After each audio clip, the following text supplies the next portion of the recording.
March Madness is underway. Tomorrow is St. Patrick's Day. We have corned beef type dishes perfect for this weekend's get together. A lot of people are boiling meat and potatoes this weekend, but there are some really interesting ideas for you. Jackie Medill with the Washington State Beef Commission is here. Good morning. Good morning. I like your St. Patty's Day spirit. Top of the morning to ya. Top of the morning to ya. Oh my goodness, my Irish grandmother just rolled over in her grave with me She's saying like, that. that's terrible. No, I liked it. I liked it. Thank you, thank you.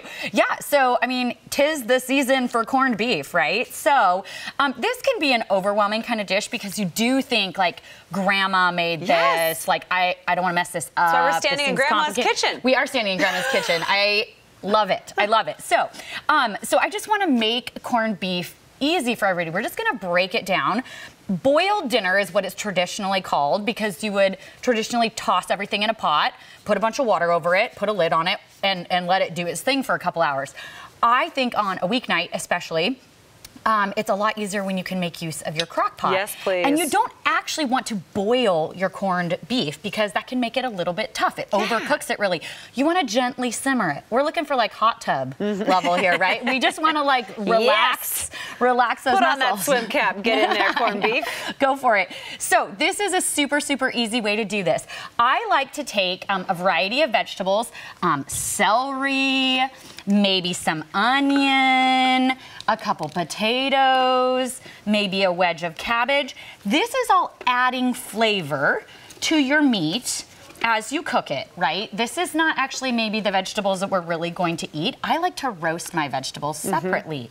Gives them a whole unique flavor. This is a corned beef. I took it out of its big package because when you buy a corned beef at the store, it comes pre-brined for you, which means there's a lot of liquid in there. You can see I even kind of drained some of the liquid off. But yeah, it comes really, really gently marinated and tenderized by all of that salt. And so this is a brisket, folks. This comes right from the in between the legs, the front chest of a cow. It's got a nice flap of fat on the back, which helps keep it super flavorful, which is very nice. As you braise it, in your cooking liquid, this fat is gonna kind of melt away, and or at the end, it's really easy to kind of scrape it off if you wanna. Some people love it. So we put the fat side up, meat side down, fat side up, over all those gorgeous vegetables, yes. See that lovely guy there? I'm gonna remove my gloves. If I was in my real kitchen, I'd probably wash my hands, right? And then the other thing is they come with these great little seasoning packs. This already has a ton of flavor in it, but there's these wonderful little seasoning packs. This adds just an added flavor punch of kind of like pickling salts and coriander and dill and bay leaves, and there's normally some like red pepper flakes in there, peppercorns, all kinds of good stuff. So that's just that extra punch. And then it's a little bit of water, a cup or two of water. And like I said, this is kind of a universal corned beef dinner. Sure. Put the lid on it, walk away, dinner's done in 6 to 8 hours over the low heat setting. Can I ask why this can of beer? Jackie, it's a little early for beer. It's never too early for beer, my friend. So let me just take that out of your hands for you. So we think it's really fun to add, just take it up a notch with a little extra flavor and a beautiful dark beer, which this time of year is super easy to get a hold of, right? Because there's Guinness and there's Irish Death, which is out of a great local brewery. Irish Death, yes. You can pour that in over the top, and this is gonna add like a whole nother like fun flavor element. Really help your corned beef be super tender. We call it fork tender, so it will literally just crumble apart. How long and are we delicious. cooking it? 6 to 8 hours over medium to low heat.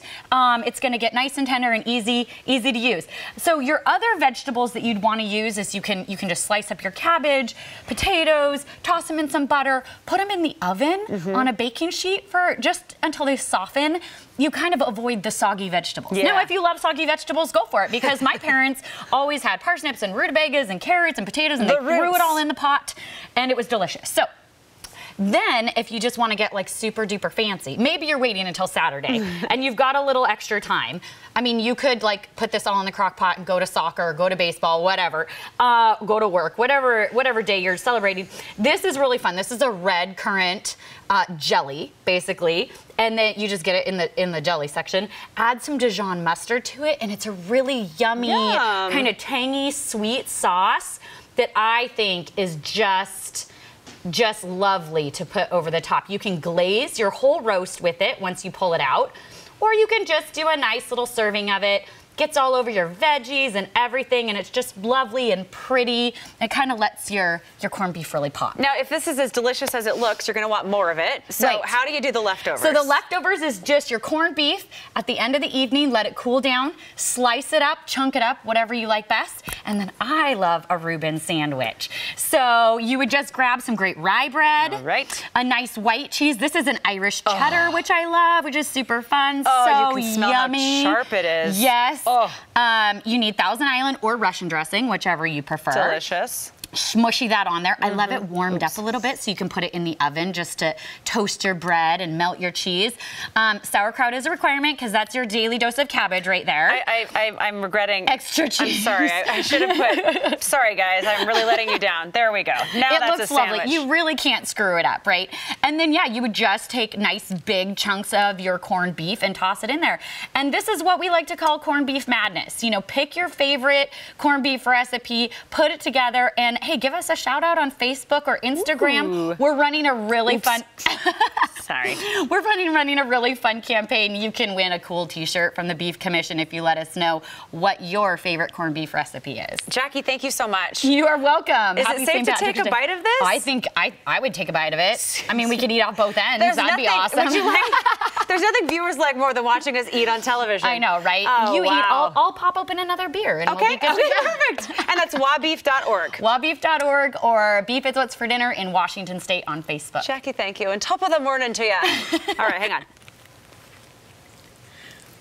And it's falling out the backside, which means you've done an excellent job. It's true. So get your napkins. Now, I probably shouldn't have taken a bite when I still had to read this cheese. So, Oh, do I ready need for to do this? it for you? Would you like to? If you look in that camera. There's a new cookbook. The president is ordering it. Celebrity chefs are sharing their recipes in Meatloaf. Meatloaf in Vogue all of a sudden. Yeah. You're a meat is expert. Meatloaf in Vogue Do you all like of a sudden. meatloaf? I adore meatloaf. Of course you do. All right, Travis is going to join us next to explain as I lose another friend.